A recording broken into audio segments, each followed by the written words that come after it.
A new plan is being launched this morning to keep cash alive, with Treasury announcing a new mandate requiring businesses to accept our notes and coins for a while longer. Now, this comes as the government prepares their messaging ahead of next year's election battle. And while an exact date remains in limbo, the Prime Minister may have let it slip that voters will have to wait until May to head to the polls. For more, Treasurer Jim Chalmers joins us now live. Morning to you, Treasurer. Good to see you. Good morning, Monique. Just talk to us first about what's prompted the fight to save cash, because we know that the majority of Australians are using digital payments.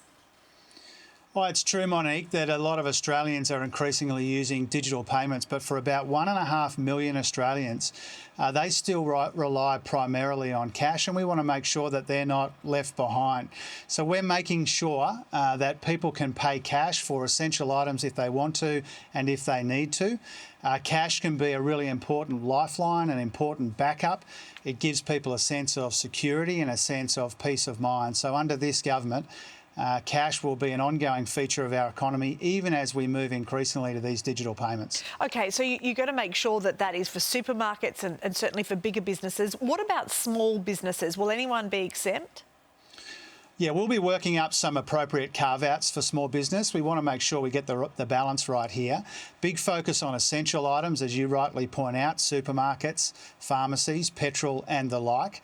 But making sure that we've got a focus on the regions, making sure that we've got appropriate carve-outs for small business. This is really important. Something like 94% of businesses still accept cash, but that's down from 99% just before COVID.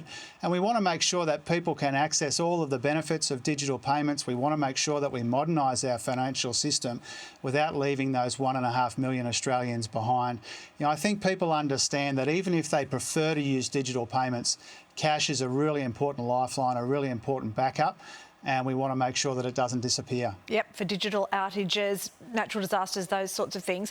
Look, I want to talk to you about the cost of living pressures. And something that Sunrise viewers are constantly talking to us about is that they're feeling that the big banks are not doing enough to help them, particularly when they're seeking financial hardship assistance. Are the big banks doing enough to help?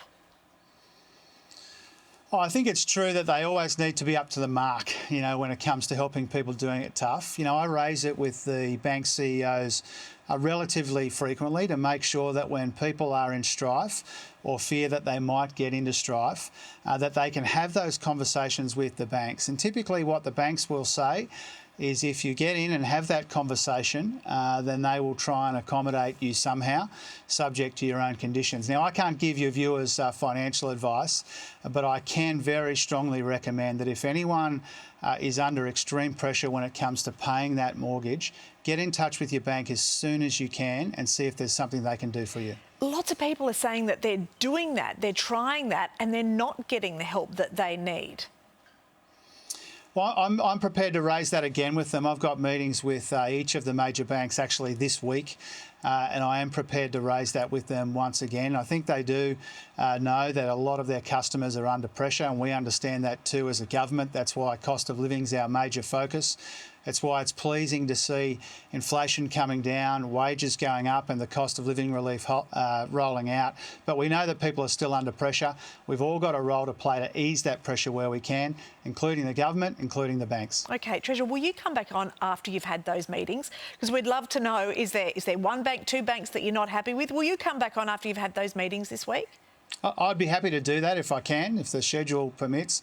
But certainly I'll come back to you with the outcomes of those discussions. I'll be able to raise those sorts of things midweek. Yep, we really appreciate that. All right, Jim Chalmers, thank you.